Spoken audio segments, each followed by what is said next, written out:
ഒരു ഡോക്ടറുടെ ദുരനുഭവം പറയാം. എല്ലാ പ്രേക്ഷകരും കേൾക്കണം. നിങ്ങൾക്കും നാളെ ഇത് സംഭവിക്കാം. ഡോക്ടർ നാഗേന്ദ്രപ്പ, അദ്ദേഹം കർണാടകയിലെ വൈറ്റ് ഫീൽഡിനടുത്ത് ബന്തല്ലൂർ ഏരിയയിൽ താമസിക്കുകയാണ്. അദ്ദേഹത്തിൻ്റെ അയൽവക്കത്ത് ഒരു മുസ്ലിം ഫാമിലി, നസ്രീന എന്ന് പറയുന്ന ഒരു സ്ത്രീയും അവരുടെ ഭർത്താവ് മുഹമ്മദ് ബിലാലുമാണ് താമസിക്കുന്നത്. അപ്പോൾ ഡോക്ടർ ഇവരെ നോക്കുമ്പോൾ ഇവരുടെ പെരുമാറ്റത്തിലൊക്കെ ചില പന്തികേട് തോന്നി, സംസാരത്തിൽ കുഴപ്പം. അപ്പോൾ സാധാരണ ഹിന്ദിക്കാർ സംസാരിക്കുന്ന ഭാഷയല്ല, ഇവർക്ക് ബംഗ്ലാദേശികളാണ് എന്ന് ഡോക്ടർക്ക് സംശയം. Doctor foreigners regional registration office FRROയിൽ പരാതി കൊടുത്തു. ഇവർ ബംഗ്ലാദേശികളാണ്, ഇവരെ ഡിപ്പോർട്ട് ചെയ്യണം എന്ന് പറഞ്ഞ് കർണാടകയിലെ FRRO ഓഫീസിൽ പരാതി കൊടുത്തു. പരാതി കൊടുത്ത് ഉടൻ തന്നെ ഈ സ്ത്രീയും ഭർത്താവും കൂടെ നേരെ പോലീസ് സ്റ്റേഷനിൽ ചെന്ന്, ബന്തല്ലൂർ പോലീസ് സ്റ്റേഷനിൽ ചെന്നിട്ട് പറഞ്ഞു, ഇയാൾ എൻ്റെ ഭാര്യയെ ആക്ഷേപിച്ചു, എൻ്റെ ഭർത്താവിനെ മുഹമ്മദ് ബിലാലിനെ നിലത്തിട്ട് ചവിട്ടി എന്ന് പറഞ്ഞു. പോലീസ് അപ്പം തന്നെ എഫ്ഐആർ ഇട്ടു. നാഗേന്ദ്രപ്പയെ അറസ്റ്റ് ചെയ്തു. അതിനെതിരെ ജാമ്യത്തിലിറങ്ങിയ ഡോക്ടർ ഹൈക്കോടതിയിൽ ഹർജി കൊടുത്തപ്പോൾ പ്രൈമ ഫേസി തെളിഞ്ഞു, ഇവർ രണ്ടുപേരും ബംഗ്ലാദേശികളാണ്. അപ്പോൾ കോടതിയിൽ ജസ്റ്റിസ് നാഗപ്രസന്ന അതിരൂക്ഷമായി പ്രോസിക്യൂട്ടറെ, സ്റ്റേറ്റിന് വേണ്ടി ഹാജരായ പ്രോസിക്യൂട്ടറെ എടുത്തങ്ങ് കുടഞ്ഞു. നിങ്ങൾ എന്താ ചെയ്യുന്നത്? നിങ്ങൾ ഈ നുഴഞ്ഞുകയറ്റക്കാരെ പിന്തുണയ്ക്കുന്ന ഈ സിസ്റ്റം അവസാനിക്കേണ്ടിയിരിക്കുന്നു. FRROയിൽ പരാതി കൊടുത്ത് 15 മിനിറ്റിനകം നിങ്ങൾ FIR ഇട്ടിരിക്കുന്നു. അപ്പോൾ നിങ്ങളൊരു അന്വേഷണം നടത്താതെ ഇങ്ങനെ വിദേശികളെ സംബന്ധിക്കുന്ന ഒരു പരാതി കൊടുത്തിരിക്കുന്നതിനകത്ത് അതിൽ വാസ്തവമുണ്ടോ എന്ന് പോലും നോക്കാതെ ഒരു നുഴഞ്ഞുകയറ്റക്കാരന്, ഒരു വിദേശിക്ക് വേണ്ടി നിങ്ങൾ ഒരു ഇന്ത്യൻ പൗരനെ അറസ്റ്റ് ചെയ്ത് ജയിലിലിടാനുള്ള പണി നോക്കി. അതുകൊണ്ട് ഇതെല്ലാം ഡ്രോപ്പ് ചെയ്യാൻ പറഞ്ഞു. എന്നിട്ട് പറഞ്ഞു, ഈ പോലീസ് രാഷ്ട്ര സുരക്ഷയ്ക്കെതിരെ പ്രവർത്തിക്കുകയാണ്, സ്റ്റോപ്പ് അപ്പീസ്മെൻറ്റ് അവസാനിപ്പിക്കാൻ പറഞ്ഞു. പ്രീണനം പോലീസ് നിർത്തണം, കർണാടക പോലീസ്. ഇത് നമ്മുടെ നാട്ടിലെ പത്രങ്ങളൊന്നും പറഞ്ഞിട്ടില്ല. അപ്പോൾ നമ്മുടെ നാട്ടിലൊക്കെ ഉണ്ടാവും, പ്രത്യേകിച്ച് സാറ് താമസിക്കുന്ന പെരുമ്പാവൂർ ഇഷ്ടംപോലെ ബംഗാളികൾ എന്ന് പറഞ്ഞ് താമസിക്കുന്നുണ്ട്, ബംഗ്ലാദേശികളുണ്ടാവും. ഒരു പരാതി കൊടുത്താൽ ലോക്കൽ പോലീസ് അവരുടെ പരാതി സ്വീകരിച്ച് സാറിനെ പിടിച്ച് ജയിലിലിടുന്ന പരിപാടി ഉണ്ടാക്കി. അങ്ങനെ ഇരിക്കും. ഇതല്ലേ ഇപ്പോൾ ഈ ഡോക്ടർ നാഗേന്ദ്രയുടെ പേരിൽ നടന്നത്. അപ്പോൾ സിസ്റ്റം ഇവരെ സഹായിക്കുകയാണ്, നുഴഞ്ഞുകയറ്റക്കാരെ. 2, ഇവർക്ക് വേണ്ടി അപ്പീസ്മെൻറ്റ് നടത്തുകയാണ് പോലീസ് എന്നുള്ള 2 പരാമർശങ്ങൾ കർണാടക ഹൈക്കോടതി നടത്തിയിരിക്കുന്നു. എന്താണ് സാർ ഈ സംഭവിക്കുന്നത്? അല്ല, ഒന്ന്, കർണാടകം ഭരിക്കുന്നത് കോൺഗ്രസ് ആണ്.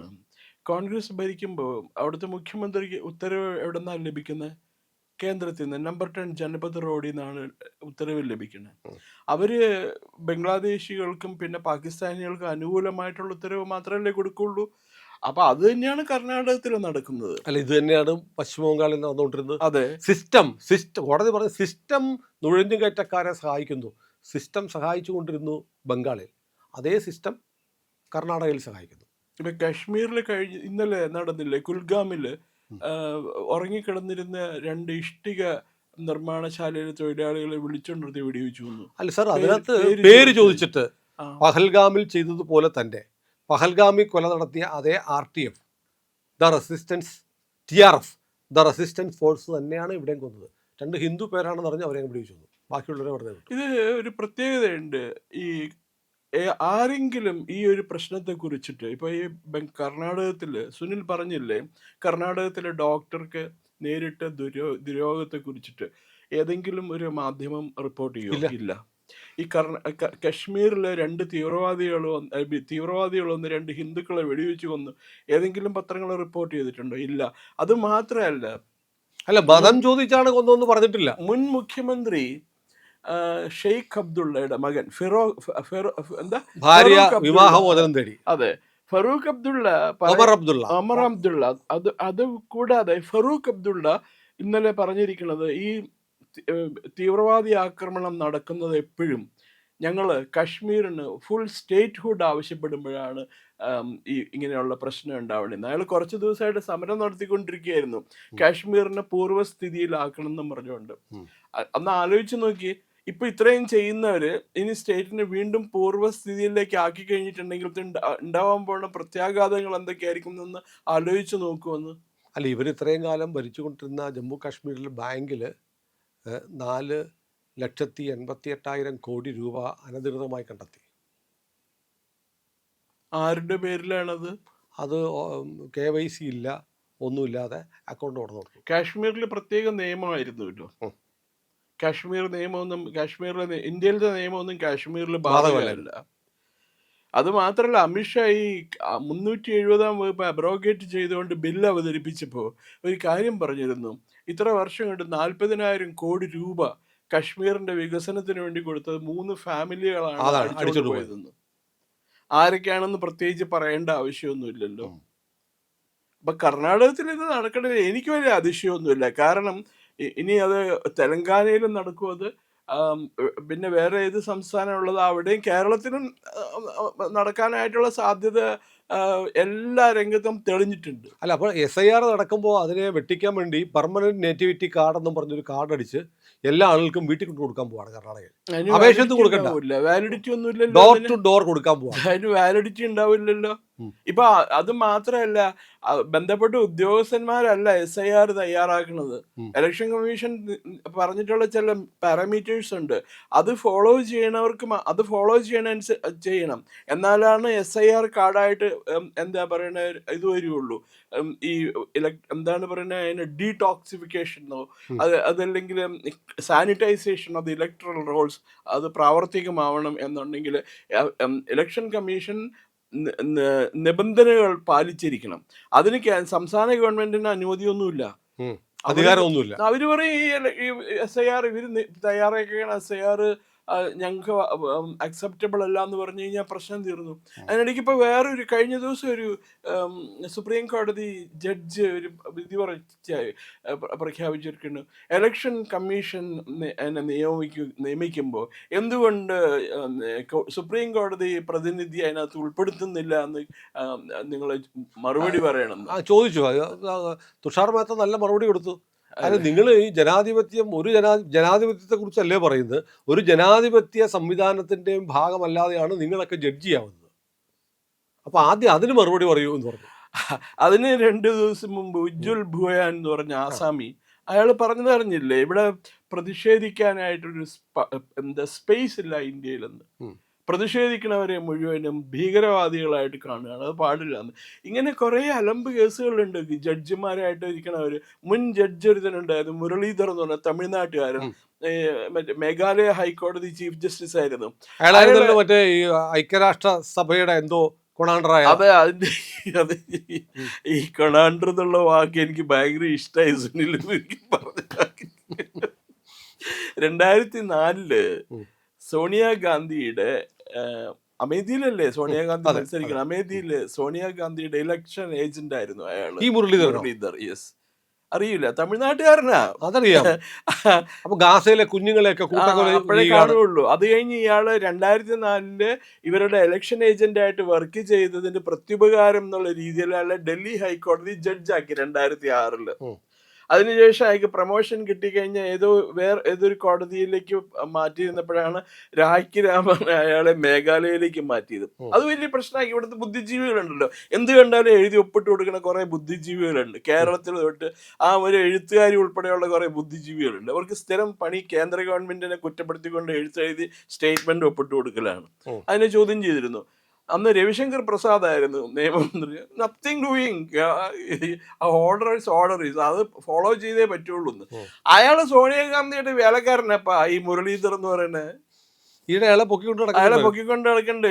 എന്താണ് ഉപകാരസ്മരണ, പ്രത്യുപകാരം എന്തെങ്കിലും ചെയ്യണ്ടേ? അതിനുവേണ്ടിട്ട് ഇതിന് മുമ്പ് കുറച്ച് ദിവസം മുമ്പ് ഐക്യരാഷ്ട്രസഭയുടെ ഒരു പ്രശ്നം വന്നിരുന്നു. ഇപ്പൊ കഴിഞ്ഞ ദിവസം എവിടെയാണ്ട് ഫോട്ടോ മറ്റേ ഇവർക്ക് സപ്പോർട്ട് എന്താ പറയുക പ്രഖ്യാപിച്ചുകൊണ്ട് ഡിക്ലറേഷൻ കൊടുക്കാനായിട്ട് പോയിട്ടുണ്ടായിരുന്നു. ഏതാ ഈ കോക്രോച്ച് പാർട്ടി ഓഫ് ഇന്ത്യയുടെ കോക്രോച്ച് ജനതാ പാർട്ടി, അതിന്റെ പേര് മാറ്റി ക്രിസ്ത്യൻ ജിഹാദി പാർട്ടി എന്നാക്കി CJP. ഇത് ഡൽഹിയിൽ എല്ലാവരും വിളിക്കുന്ന ക്രിസ്ത്യൻ ജിഹാദി പാർട്ടി എന്നാണ്. നമ്മളിവിടെ ഇരിക്കുമ്പോൾ ഇവിടുത്തെ മാധ്യമങ്ങൾ, മതേതര മാധ്യമങ്ങൾ ഒന്നും എഴുതൂല, അയ്യോ ഒന്നും എഴുതാൻ പാടില്ല എന്ന് പറയും. ക്രിസ്ത്യൻസ് ആൻഡ് ജിഹാദീസ് പാർട്ടി എല്ലാം കൂടി യോജിച്ച പേരാണ്. അപ്പ കൊടുത്തു. അപ്പൊ ഇതുപോലെ ശിവകുമാറിന്റെ ഹീസ് അണ്ടർ പ്രഷർ ഇന്നുപോലെ ചെയ്തു കൊടുക്കാൻ പറയും. നാളെ ഒരു കാലത്ത് കർണാടകയിലെ ഹിന്ദുക്കളുടെ വോട്ടവകാശം എടുത്തു കളഞ്ഞാൽ എനിക്ക് അതിശയം ഉണ്ടാവില്ല. They will not hesitate to do that. DK Shivakumar പക്ഷേ മോദിയെ ഒരുപാട് പ്രശംസിച്ചിട്ടുണ്ട്. അത് കാര്യം കാണാനായിട്ട് ശാഖയിലൂടെ വന്ന ആളാണെന്നാ പറയുന്നത് ശിവകുമാർ. എന്താ, ശാഖയിലൂടെ വന്ന ആളാണ്, നിയമസഭയിൽ ഗണഗീതമൊക്കെ പാടിയ ആളാണ്. ഇവിടെ ഒരാള് ഉണ്ടല്ലോ, മുഖ്യമന്ത്രി ആയിരുന്ന ആൾ, അദ്ദേഹം എന്താ പറയണ, മോദിയുടെ മുമ്പിൽ പോയി തൊഴുതു പിടിച്ച് നിൽക്കണ കാണാറില്ലേ? അല്ല, അത് പ്രധാനമന്ത്രിയുടെ അടുത്ത് മുഖ്യമന്ത്രി അങ്ങനെ നിൽക്കണ്ടേ? ഒരു മുഖ്യമന്ത്രിമാർ ഇങ്ങനെ നിൽക്കണ ഞാൻ കണ്ടിട്ടില്ല, വളഞ്ഞു കുത്തി. അല്ലെങ്കിലേ ഒരു ചെറിയ കൂനുണ്ടായിരുന്നു, അത് കുറച്ച് കൂടും നരേന്ദ്രമോദിയുടെ വരുമ്പോൾ. നിങ്ങളുടെ കാരണഭൂതനെ ഇങ്ങനൊന്നും പറയരുത്. കാരണഭൂതനോട് നമുക്ക് ഭയങ്കര ബഹുമാനമുള്ളൂ. കാരണം എന്താന്ന് വെച്ചിട്ടുണ്ടെങ്കിൽ, മലേഷ്യൻ പ്രധാനമന്ത്രിയായിരുന്നില്ലേ മഹാതീർ മുഹമ്മദ്, സിംഗപ്പൂർ പ്രധാനമന്ത്രിയായിരുന്നു മഹാതീർ മുഹമ്മദ്. അയാളുടെ അടുത്ത ഛായ ഉണ്ട്. ഇവര് തമ്മിൽ ബ്രദേഴ്സ് ആയിരിക്കാൻ സാധ്യതയുണ്ടെന്ന് മലേഷ്യ ടുഡേ എന്ന് പറഞ്ഞ പത്രത്തിനകത്ത് റിപ്പോർട്ട് വന്നതാണ്. അല്ലറ ചില്ലറ കാരണം എന്നല്ല Pinarayi Vijayan, is N international figure now. Mahathir ഒരാളെ പോലെ 7 പേരുണ്ട് ലോകത്ത്. പിന്നെ അതുകൊണ്ട് ഒരേ ഫിസിക്കും പിന്നെ മറ്റേ സ്വഭാവം മാത്രമേ വ്യത്യാസമുള്ളൂ.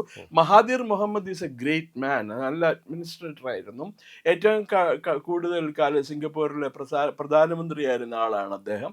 പിന്നെ ഇദ്ദേഹവും കേരളത്തിലെ 10 വർഷം തുടർച്ചയായിട്ട് ഭരിച്ചത്. ഏതായാലും ഇത് കർണാടകയിൽ നിന്നുള്ള വാർത്ത, ഇത് വളരെ ഗൗരവമുള്ളതാണ്. കാരണം നാളെ നമുക്കും ഇത് സംഭവിക്കാം. നമ്മുടെ അടുത്ത് ബംഗാളിയാണെന്ന് പറഞ്ഞ്, ബംഗ്ലാദേശിയാണെന്ന് പരാതി കൊടുത്താൽ അവൻ കൊണ്ട് അവൻ്റെ ഭാര്യയെ പീഡിപ്പിച്ചെന്ന് പറഞ്ഞ് പരാതി കൊടുക്കും, പോലീസ് നമ്മളെ അറസ്റ്റ് കൊണ്ടുപോകും. കേരളത്തിൽ പെരുമ്പാവൂരിൽ ബംഗ്ലാദേശികളുടെ തലസ്ഥാനം പെരുമ്പാവൂരാണ്. ഇന്ന് ഞായറാഴ്ചയാണ്. പെരുമ്പാവൂർ ടൗണിലേക്ക് ഇറങ്ങാൻ പറ്റില്ല. ഭായി ഡേ എന്നാണ് അവർ അറിയപ്പെടുന്നത്. ദർസ് എ ഭായി മാർക്കറ്റ് ഓൾസോ. കേരളത്തിൽ ഏറ്റവും കൂടുതൽ കഞ്ചാവ് പിടിക്കുന്ന ഒരു സ്ഥലം മിക്കവാറും പെരുമ്പാവൂരായിരിക്കും. ഞാൻ വേണമെങ്കിൽ ഈ എൻ്റെ ഒരു സുഹൃത്തുണ്ട്, ഒരു ഇൻഡസ്ട്രിയലിസ്റ്റ് ആണ് അദ്ദേഹം. അദ്ദേഹം ഈ ഇവരെ കൊണ്ട് നേരിടുന്ന പ്രശ്നങ്ങൾ എന്താണ്, അത് എത്ര ബംഗാളികളുണ്ടെന്ന് you can hear from the horse's mouth. ഞാനൊരു വിളിച്ചുകൊണ്ടുവരാം. തീർച്ചയായിട്ടും, പിന്നെ ഉറപ്പായിട്ടും ഞാൻ വിളിച്ചോണ്ടിരിക്കും. പ്രശ്നം ഞാൻ പറയുമ്പോഴല്ലേ ആൾക്കാർക്ക് ഞാൻ ഒരു വർഗീയവാദിയാണെന്നുള്ള കംപ്ലൈന്റ് ഉള്ളൂ. ആണോ? I am a communist. I'm a communist of the highest order. Communist എന്നല്ല, communalist of the highest order. Okay. ഏതായാലും ഈ കമ്മ്യൂണലിസ്റ്റിനെ നമുക്ക് ആവശ്യമുണ്ട്. നമുക്കിടയ്ക്ക് വർത്തമാനം പറഞ്ഞിരിക്കാം. പ്രിയപ്പെട്ട പ്രേക്ഷകരെ, ഞങ്ങൾ ഇന്ത്യ ലൈവ് പതിവുപോലെ നമ്മൾ പറയുകയാണ്, മാധ്യമങ്ങളിൽ വരാത്ത, മറ്റു മാധ്യമങ്ങൾ പറയാത്ത വാർത്തകളാണ് നിങ്ങളുടെ മുന്നിലേക്ക് കൊണ്ടുവരുന്നത്. ഇത് പറയാൻ ഞങ്ങൾക്ക് പ്രേരണയും ശക്തിയും നിങ്ങളാണ്. നിങ്ങൾ ഞങ്ങളുടെ കൂടെ ഉണ്ടാവണം. ഞങ്ങളുടെ ചാനൽ സബ്സ്ക്രൈബ് ചെയ്യണം. നമുക്കൊരു ചാനൽ കൂടിയുണ്ട്, C4N, C4N മലയാളം. അപ്പോൾ ആ ചാനലും കൂടി ഒന്ന് സബ്സ്ക്രൈബ് ചെയ്യണം. ഇന്ത്യ ലൈവ് ഉറപ്പായിട്ടും ചെയ്യണം. C4N കൂടെ, C4N, C എന്ന് പറഞ്ഞാൽ ക്രെഡിബിൾ, ഫോർ N നേഷൻ, രാജ്യം. നമ്മുടെ രാജ്യത്തിന് വേണ്ടിയാണ്. രാജ്യം വിട്ട് ഒരു കാര്യവും ഇന്ത്യ ലൈവിനില്ല. അതുകൊണ്ട് ഞങ്ങളുടെ കൂടെ ഉണ്ടാവണം എന്നുകൂടി അഭ്യർത്ഥിക്കുന്നു.